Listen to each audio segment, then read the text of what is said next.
Bom dia, meus amados e preciosos irmãos. Deus os abençoe. Em nome do Senhor Jesus Cristo, abençoados sejam todos. Que seus problemas vocês possam alcançar a solução. Que Deus ajude a cada um a serem autênticos, verdadeiros, fiéis, servidores da verdade. Bem, ocultamento do pecado. Então nós vamos falar um pouquinho sobre isso. Não leva a lugar nenhum e acaba deixando a pessoa em uma condição muito terrível, né? Desde o princípio, Gênesis capítulo 3, nós vimos que eles se esconderam, eles não buscaram a Deus para acertar. Depois que comeram do fruto, o qual o Senhor disse para não comer.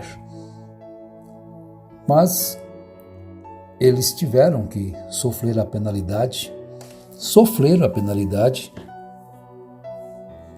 não teve como escapar. Se no princípio não teve como escapar, hoje também não tem. Pode ser que passe um tempo daqueles pecados ocultos, né? Nós vimos também aí em Juízes capítulo 7, verso 21, que Deus disse para não pegar nada de Jericó. Mas houve ali Uzá, não é Uzá, um dos soldados de Israel, que pegou dos despojos ali, que não era para tomar nada, uma boa capa babilônica e 200 ciclos de prata e uma cunha de ouro do peso de 50 ciclos. Cobicei-os e tomei-os. Olha, cobicei e tomei-os para mim. Mas Deus havia dito para assim não fazer. Então, preciosos irmãos, toda desobediência tem um preço a ser pago, as consequências dela. Desde o princípio tem sido assim, isso nunca mudou. Ele tomou aquilo que Deus disse para não tomar. E o preço foi alto e ele teve que pagar. E isto, até hoje, essa prática, ela é constante. Agora, há uma coisa que nós devemos compreender, de que Deus não cobra daqueles que não são seus filhos. Deus não leva também em consideração o tempo da ignorância. E de repente, as pessoas fazem coisas e depois se arrependem. E muitas das coisas não tem como mais acertar. Não tem como mais acertar. Então, aquela pessoa está perdida? Não. O poder do arrependimento sincero, profundo no coração, ele leva a pessoa a encontrar a paz do perdão. Compreendido? Então, às vezes a pessoa, eu fiz isso, mas eu me arrependo, e carrega aquela dor, carrega aquele sentimento pesado. Mas não podemos nos esquecer disto. Desde que haja um arrependimento profundo, interior no coração, haja uma conversão, mudança de direção, aquela pessoa então não estará mais naquele pecado, porque o sangue de Jesus nos lava e purifica de todo o pecado. Mas não é de qualquer forma, eu vou pecar porque Deus me perdoa. Eu vou fazer isso porque Deus perdoa. Você falar para mim que Deus perdoa, tudo bem, Deus perdoa. E Deus tem misericórdia? Deus tem misericórdia. Deus é amor? Deus é amor. Mas tudo que o homem semeia, ele também vai colher. Então tem coisas que nós devemos acertar, que tem jeito de acertar. Tem coisas que não tem. O sangue de Jesus nos perdoa. O que encobre as suas transgressões nunca prosperará, mas o que as confessa e deixa alcançará misericórdia.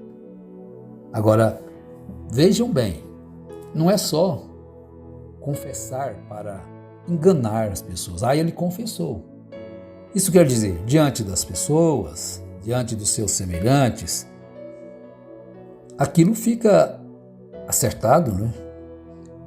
Mas se ele continua a praticar, não deixa aquela prática da mentira, não deixa aquela prática da prostituição, não deixa aquela prática da violência, não deixa aquela prática de enganar as pessoas.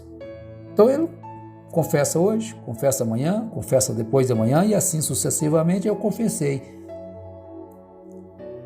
Você não pode enganar a Deus. Ninguém pode, eu não posso. É impossível. Pode se enganar pessoas, né? Homens, mulheres, os seres humanos em geral.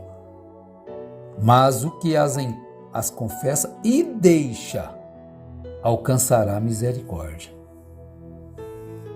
Diante dos homens você pode pecar em oculto, confessa, e os homens, principalmente quando é uma pessoa mais influente, e assim, então as pessoas vão deixando passar. Ele confessou, mas continua na prática. Que valor tem aquela confissão? Nenhuma. Confessa e deixa. Não podemos pular as Escrituras. E nós devemos ter compreensão de que eu posso fazer coisas ocultas, até da minha esposa, minha filha, dos meus irmãos, mas de Deus não tem como. Deus não se deixa escarnecer. Tudo aquilo que o homem semear é aquilo que ele vai colher. A Bíblia é muito clara nesse quesito, nesse sentido, né? E eles tentam esconder do Senhor, na sua incredulidade, na sua prepotência. Então vejam bem, Isaías capítulo 29, verso 15. Ai dos que profundamente escondem do Senhor o seu propósito e fazem as suas obras às escuras e dizem: quem nos vê e quem nos conhece? Será que tem uma pessoa que pode ter um pensamento tão ridículo como este? Tão maligno, tão estúpido? Fazer as suas obras às escuras e dizem ainda: quem nos vê e quem nos conhece? Às vezes se tem. E pessoas, não é lá pessoas do mundão, como vamos dizer assim, do mundo, não. São pessoas que se dizem cristãs, são pastores, são obreiros, são membros de igreja, que conhecem a palavra, mas, no entanto, agem de uma forma como se não conhecesse nada. Desde que eu vá à igreja, lá eu cante, lá eu contribua, lá eu ore, tome da ceia, então não importa o que eu faça. Não é bem assim, meus irmãos. Isso, se você não muda a vida, isso mostra que você é um pecador contumaz. Deus te perdoa, Deus, e você então acostuma, né? E abusa da graça. E então ficam no mundo de pecado e a sua consciência então se cauteriza e ele não percebe que ele está num caminho da perdição. Mas desde que eu vá à igreja, no culto, contribua ali, ajude os irmãos necessitados, contribua, cante e louve ao Senhor, e às vezes até fala em língua estranha, mas mente em nome do Senhor. Traz lá uma profecia, a qual não foi o Senhor que mandou, e aquilo não se cumpre. Fala lá uma língua estranha, alguém interpreta, ou ele mesmo, e aquilo vai, e aquilo não se cumpre, e fica por isso mesmo. A pessoa não se arrepende, a pessoa não pede perdão por ter enganado os irmãos. Então é contumaz. Como a gente tem visto isto? E aonde isso acontece? É no meio daqueles que proclamam amar a Deus, no meio daqueles que têm a Bíblia, mas eles não observam o conteúdo da palavra. Vivem por uma emoção apenas, e aquilo não é o Espírito Santo, e elas então pensam que é, e começam a falar, profetizar em nome do Senhor. É tão fácil a pessoa perceber que aquilo não é de Deus. Falou em nome do Senhor e aquilo não se cumpriu.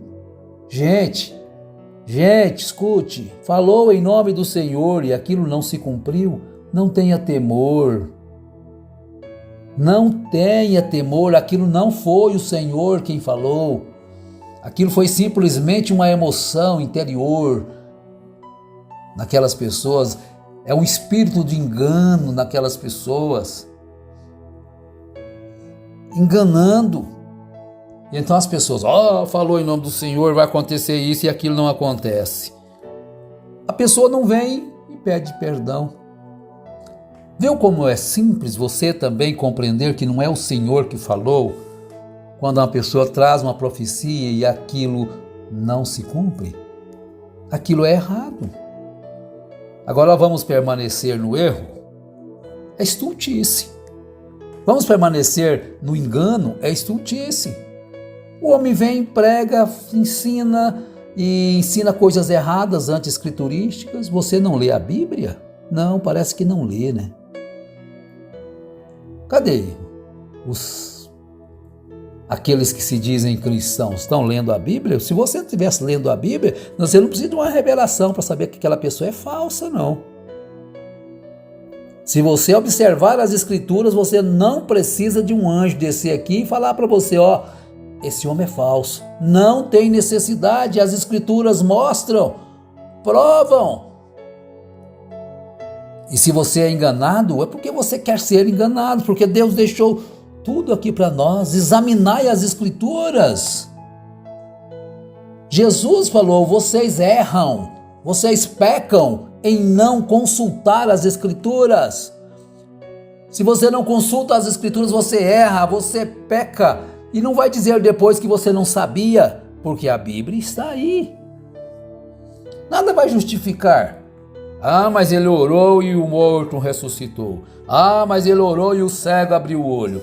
Mas ele orou e o mudo começou a falar. Ele orou e o surdo começou a ouvir. O que tem isto? Mateus capítulo 7. Eles vão fazer milagres, maravilhas. E Jesus vai dizer, apartai-vos de mim que não vos conheço. Então eles dirão, Senhor, no teu nome não fizemos nós maravilhas?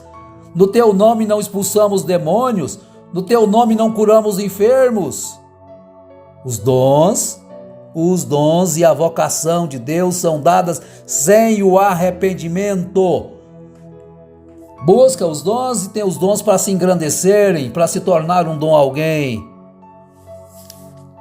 Então vejam bem, ninguém estará inexcusável diante de Deus. Ai dos filhos rebeldes, diz o Senhor, que tomaram conselho, mas não de mim, que se cobriram com uma cobertura, mas não do meu espírito, para acrescentarem pecado a pecado. Mas o profeta falou assim. O profeta falou assim. O que tem isso?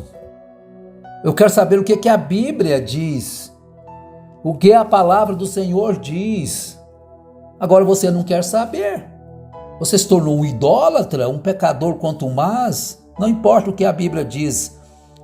Agora quem manda é a mensagem. Se você quiser ser salvo, tem que aceitar a mensagem. Você quer uma coisa mais falsa do que esta? Jesus já não tem mais valor nenhum. Não tem validade, Jesus. Parece que as pessoas estão dizendo isso. Jesus não salva mais. Jesus não cura. Jesus não liberta. Oh, meu irmão, saia disto. Jesus Cristo é o mesmo ontem, hoje e eternamente. Não precisa de nada, de ninguém. Ele não precisa de auxílio para salvar alguém. Ele não precisa de auxílio para curar alguém. Se um homem tem um dom, isso não quer dizer que ele é de Deus, não. Ele pode chegar lá no fim e ser recusado. Viram? Mateus 7, só você ler ali. Então a gente conclui aqui essa parte desta ocultação do pecado. Se Deus permitir, a gente fala mais um pouquinho na próxima, né? Pecados ocultos. É necessário que a gente fale um pouquinho sobre este assunto. Deus os abençoe ricamente, não só hoje, mas todo sempre. Dê atenção ao conselho de Deus.